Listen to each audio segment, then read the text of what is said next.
नमस्कार दोस्तों, अभी हम इस वीडियो में दो चर वाले रैखिक समीकरण में x और y का मान ज्ञात करने के लिए जो 6 प्रकार की विधियां होती है उसमें से दोस्तों मैं 3 को विधि आपको बता दिया हूं।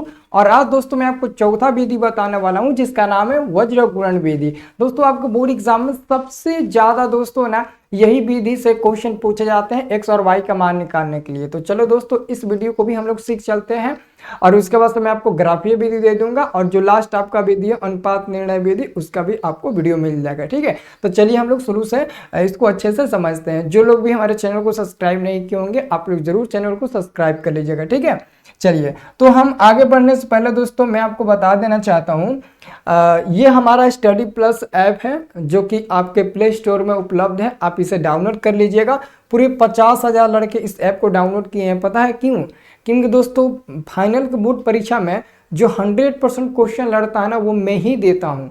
और हर साल दोस्तों मेरा 100 में 100 क्वेश्चन लड़ता है। तभी तो दोस्तों मैथ में 100 में 100 लड़का इस बार लाकर नंबर दिखा दिया है।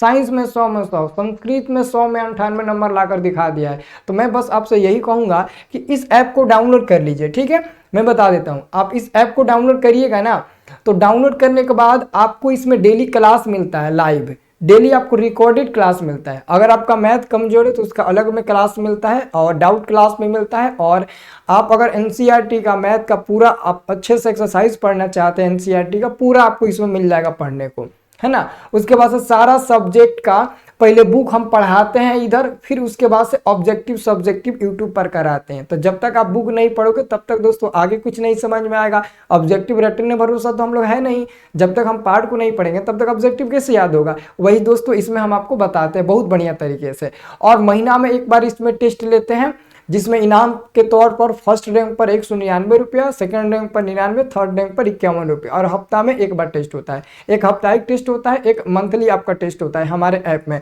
है ना। तो देखिएगा मैं आपको बता दूं ये डाउनलोड कर लेना। डाउनलोड कर लेने के बाद जब ओपन करिएगा ना तो ओपन करते समय मोबाइल नंबर पासवर्ड मांगेगा जो कि आपको नहीं डालना है। आप हमारे न्यू यूजर है, पहली बार ऐप को डाउनलोड कर रहे हैं तो न्यू यूजर पर क्लिक करके अपना अकाउंट बना लीजिएगा। नाम, mobile number, email, state, city, password डालकर अपना मोबाइल एक अकाउंट बना लेना रजिस्टर करके। तब ओपन करोगे तो ये वाला पेज ओपन हो जाएगा। इसमें बहुत चीज का फंक्शन दिया गया है, बहुत चीज का फैसिलिटी दिया गया है। आपको इतना सस्ता इतना बढ़िया ऐप ना कहीं ढूंढने से भी नहीं मिलेगा दोस्तों। इसमें हर सब्जेक्ट का चैप्टर वाइज ऑब्जेक्टिव सब्जेक्टिव का नोट्स भी डाला गया है, चाहे वो नॉन हिंदी हो, हिंदी हो, उर्दू हो, जो भी सब्जेक्ट हो सबका मिल जाएगा आपको यहाँ पर नोट्स। ठीक है, उसके बाद से दोस्तों अगर आप इस बैच को ज्वाइन करना चाहते हो तो देखो ना ये प्राइस दिया है मात्र 199 रुपया और वो भी पूरे 1 साल के लिए। पूरे 1 साल के लिए आप चाहो तो इस बैच को ज्वाइन कर सकते हो पढ़ाई करने के लिए, है ना। और ज्वाइन जब करोगे ना तो पेमेंट मांगेगा 199 रुपया। अगर आपके पास ऑनलाइन पे फोन, गूगल पे, पेटीएम इस सब की सुविधा है तो यहाँ पर दोस्तों ऑप्शन है, यहाँ से आप पे कर सकते हो। लेकिन अगर आपके पास इस सब की सुविधा नहीं है, केवल मोबाइल है, मोबाइल में पे फोन वगैरह नहीं चलता है तो यहाँ पर हम अपने मोबाइल का स्कैनर डाल दिए हैं। आप इस पर क्लिक करके स्कैनर निकाल लेना और उस स्कैनर पर दुकानदार से, भैया से, पड़ोस में, अपने घर में कोई होगा, पापा होगा, मम्मी, दीदी, कोई भी होगा, उससे स्कैन करवा कर इस पर 199 रुपये डलवा कर बैच ज्वाइन कर लीजिएगा। बैच ज्वाइन करने में कोई प्रॉब्लम आती है तो बाइनर पर मेरा दोस्तों ओरिजिनल नंबर दिया गया जो मैं ही फोन रिसीव करता हूं, इससे हमसे फोन करके बात कर लेना। अगर आपको इससे भी डर लगता है तो ये हमारा 2 नंबर है, इन दोनों में से किसी नंबर पर संपर्क करना कि सर हमको आपके ऐप में ज्वाइन होना है, कैसे पेमेंट करें, हम आपको बता देंगे, है ना। और उससे आप पेमेंट करके बैच को ज्वाइन कर लीजिएगा। कोई भी तकलीफ हो, दुख हो, कोई भी दिक्कत हो तो आप हमारे नंबर पर संपर्क करिएगा 9693779407। ये 2 नंबर आप लोग नोट कर लीजिए। ठीक है, कोई भी दिक्कत होगा आप संपर्क कर लीजिएगा। अब चलिए दोस्तों हम लोग क्वेश्चन को सॉल्व करते हैं ना। क्वेश्चन को देखते हैं कि क्या है क्वेश्चन। दोस्तों मैं जो थंबनेल पर क्वेश्चन लगाया हूं ना वही क्वेश्चन मैं बताऊंगा, क्योंकि यही क्वेश्चन मैं पहला विधि से बताया था, दूसरा विधि से यही क्वेश्चन, तीसरा विधि से भी यही क्वेश्चन और तीनों विधि से सेम टू सेम आंसर मिल रहा था। अब चलिए इसको हम लोग वज्र गुणन विधि से भी हल करके देखते हैं। ठीक है, तो सबसे पहले दोस्तों वज्र गुणन विधि से पता है कैसे हल करते हैं। ऐसे आपको 2 समीकरण देखने को मिलेगा, ऐसे ही 2 समीकरण दिया रहेगा और बोला जाएगा वज्र गुणन विधि से हल करके x और y का मान निकाले। तो हम लोग क्या करेंगे, x और y का मान निकालने के लिए सबसे पहले क्या करेंगे, जो समीकरण 1 है ना उसको ऐसे लिखेंगे 5x माइनस में y और ये जो 5 है ना इसको बराबर की इधर ला लेंगे तो माइनस में 5 मिल जाएगा और बराबर में कुछ नहीं तो 0 हो जाएगा। अब ये दोस्तों क्या हो जाएगा, समीकरण नंबर इसको 3 मान लीजिए, ठीक है। उसके बाद से इसको क्या करिए, इसको भी वैसे ही कर लीजिए, 3x माइनस में y और ये बराबर में 3 है, इधर आएगा तो माइनस में 3 हो जाएगा बराबर में 0, समीकरण नंबर हो जाएगा हमारा दोस्तों ये 4 हो जाएगा। तो यहाँ पर दोस्तों हमारे पास समीकरण 3 4 मिल गया। ऑलरेडी मैंने 3 4 इसलिए नाम रखा ना क्योंकि ऑलरेडी इसका हमने 1 2 नाम रख दिया, इसलिए मैंने इसका नाम रख दिया 3 और 4। अब चाहो तो इसको मिटाकर इसको 1 2 लिख सकते हो समीकरण, कोई दिक्कत नहीं है ना, हालांकि उससे कोई फर्क नहीं पड़ेगा हमारे आंसर में, ठीक है। तो दोस्तों ऐसे आप लोग सबसे पहले सजा लीजिएगा, ऐसे तो सब कोई सजा लेगा, हर कोई ऐसे सजा लेंगे। दोस्तों सबसे आसान तरीका बताते हैं, एकदम लॉलीपॉप वाला सोल्यूशन बताते हैं, बहुत ही आसान है, मजा आएगा इसको बनाने में, ठीक है। तो देखो सबसे पहले आपको क्या करना है, सबसे पहले देखो इसमें एक्स वाई है ना, तो आपको सबसे पहले कुछ दूरी पर यहाँ पर एक्स ले लेना है, इसके कुछ दूरी पर y ले लेना है और कुछ दूरी पर 1 ले लेना है। आप ये प्रोसेस कर लीजिएगा, सबसे पहले क्या करिएगा, x ले लीजिएगा, फिर y ले लीजिएगा, फिर 1 ले लीजिएगा, ऐसा आप लोग कर लीजिएगा, ठीक है। उसके बाद दोस्तों ये जो आपका हाथ है ना, ये जो आपकी आपका हाथ है ना, ये जो हाथ है ना, इसी हाथ से आप x वाले मान को ढक देना। जब x वाले मान को ढकोगे, आप सबको एक बात तो पता होगा सर y के पीछे कुछ नहीं है, अगर y के पीछे कुछ नहीं है मतलब कि एक जरूर छुपा हुआ है, इधर भी y के पीछे कुछ नहीं है मतलब कि एक जरूर छुपा हुआ है, ये तो आपको बहुत अच्छे से पता है ना, पता है ना, हाँ बिल्कुल। तो आप क्या करो, x वाले को ढक दो, तो क्या दिख रहा है, तो दिख रहा है इधर -1, इधर भी -1, इधर -5, इधर -3, ध्यान से देखना। तो जो दोस्तों ये -1 और -1 है ना, ये दोनों y में, तो एक -1 ये वाला -1 यहाँ लिख देना और उसके नीचे वाला -1 यहाँ लिख देना। अगर यहाँ दूसरा अंक रहता तो हम दूसरा लिखते, और ये जो -3 -5 है ना, ये x के इस तरफ लिख दो, -3 और माइनस में 5 -3। तो हमने x वाले को ढापा, यहाँ जो था और यहाँ जो था वो x के इस तरफ रख दिए, और जो ये वाला और ये वाला था इसको हमने x के इस तरफ रख दिया। तो ये हमारा एगो दोस्तों सॉल्यूशन हो गया, मतलब कि एगो काम पूरा हो गया। तो अभी आपने दोस्तों पहला ढाका था, अब आपको क्या करना है, अब आपको पता है क्या करना है, अब आपको दोस्तों लास्ट वाले को ढकना है। पहला को पहले आपने ढक दिया और जो 4 को मान दिखा था उसने उसको आपने लिख दिया। अब आपको दोस्तों लास्ट वाले को ढकना है, जो 4 को दिखेगा उसका मान लिख देना।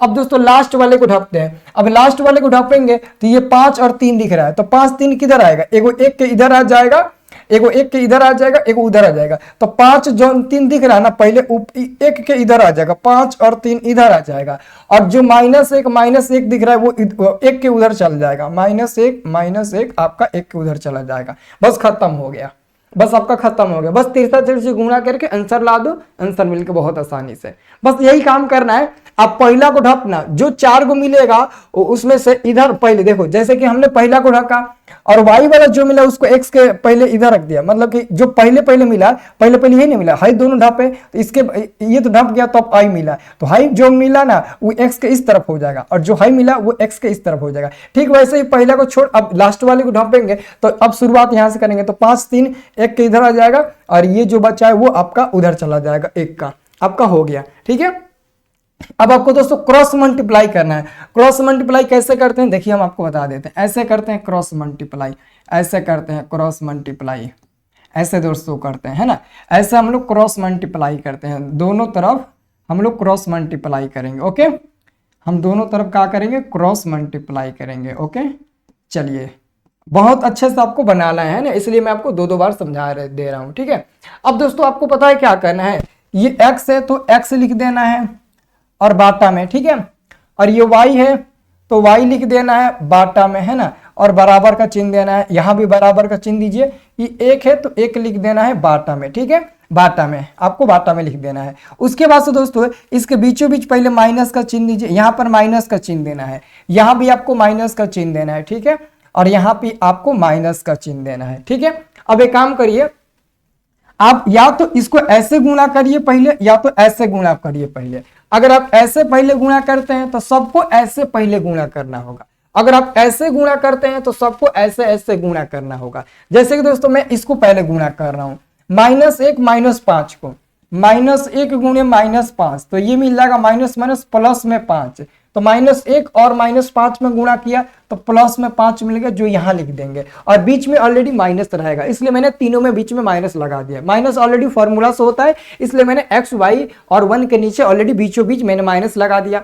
अब दोस्तों इसको मैंने गुणा किया, माइनस के इस तरफ लिखा, अब इसको गुणा करेंगे तो उसको उस तरफ लिखेंगे। तो -1 -3 में गुणा करिए, -1 गुणे -3, तो ये मिल जाएगा आपका +3, तो +3 ये इधर चला जाएगा। ठीक है, अब वैसे ही दोस्तों फिर इसको ऐसे गुणा करो, -3 -5 में, तो -3 गुणे -3 और 5, सॉरी ये प्लस में है, तो -3 और 5 में गुणा करेंगे तो माइनस में 15 मिल जाएगा, जो कि इधर लिख देंगे माइनस में 15 लिख देंगे। ठीक है, अब ये देखिए -5 और 3 में गुणा करिए, तो -5 गुणे 3 में गुणा करेंगे तो ये भी माइनस में 15 मिल जाएगा। तो माइनस में ये भी है और यहाँ भी माइनस में, यहाँ भी माइनस में है और ये भी माइनस में मिला, तो ये माइनस माइनस आपका प्लस में 15 हो जाएगा। होगा कि नहीं होगा? चाहे आप छोड़ो क्या मिला है आपका, है ना, आपका क्या मिला है यहाँ पर दोस्तों, आपका क्या मिला है यहाँ पर, आपका माइनस में 15 मिला है ना, तो यहाँ पर ब्रैकेट में माइनस में आप 15 कर दीजिए। अब आपको अच्छे समझ में आ जाएगा, माइनस में 15 मिला है ना,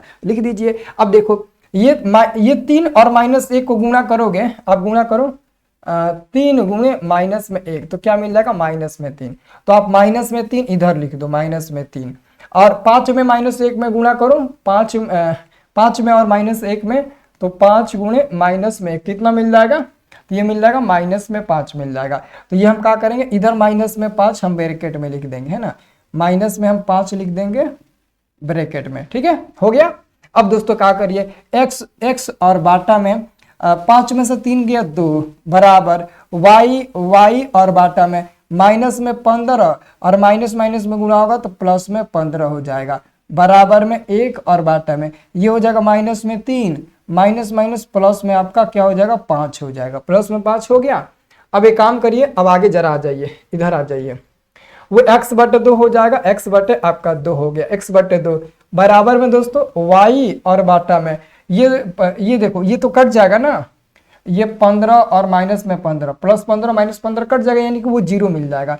ये दोनों आपस में दोस्तों कट जाएगा, 0 मिल जाएगा, 0 मिल जाएगा ना, तो y/0 हो जाएगा। और बराबर में दोस्तों 5 में से 3 घटेगा तो 2 मिल जाएगा, तो 1/ आपका 2 मिल गया। अब एक काम करो, पहले आप इसको गुणा करो, एक साथ लेकर हल करो, और इसको लेकर एक साथ हल करो। तो हम पहले x/2 लेते हैं और बराबर में 1/2 लेते हैं, तो 2 से 2 कट जाएगा, तो हमारा x का कितना मान मिल जाएगा 1 मिल जाएगा, x का कितना मान मिल गया 1 मिल गया। अब हम क्या करेंगे, y/0 लेंगे और बराबर में दोस्तों 1/2 लेंगे, है ना, 1/2 लेंगे, तो 2 में 1 में गुणा होगा तो 2y मिल जाएगा, बराबर में 0 में 1 में गुणा होगा 0 मिल जाएगा। अब दोस्तों y बराबर क्या हो जाएगा 0 और बाटा में आपका 2 हो जाएगा, इसलिए दोस्तों y का मान क्या मिल जाएगा 0/2, तो 0 को 2 से भाग दीजिएगा तो आपका 0 ही मिल जाएगा। तो देखो x का मान 1 मिल गया और y का मान 0 मिल गया। अब दोस्तों हम आपको पहला विधि बताए थे, उसमें भी x का मान 1 y का मान 0, यही क्वेश्चन था, उस विधि से भी इतना ही आंसर मिला। प्रतिस्थापन विधि बताए, उससे भी वही मिला, तुलनात्मक विधि से वही मिला, और यहाँ पर हम देख रहे हैं कि वज्र गुणन विधि से भी हम इसे हल किए हैं ना, तो हमारा आंसर एकदम सेम टू सेम इतना ही मिला है। तो इससे ये साबित होता है कि आप 6 विधियों में से किसी भी विधि से हल करो, आपका मान जो है वो परफेक्ट इतना ही मिलेगा। ठीक है दोस्तों, तो ये वीडियो आपको कैसा लगा, आपको अगर समझ में आया तो आप लोग कमेंट जरूर करिएगा। अब दोस्तों बहुत जल्द आपको मैं ग्राफीय विधि से बताऊंगा, और 6वां आपका विधि है अनुपात निर्णय विधि, तो 6वां विधि आपको मैं बता दूंगा। ठीक है, तो इस वीडियो को लाइक करिएगा और कमेंट जरूर करिएगा। ठीक है जी।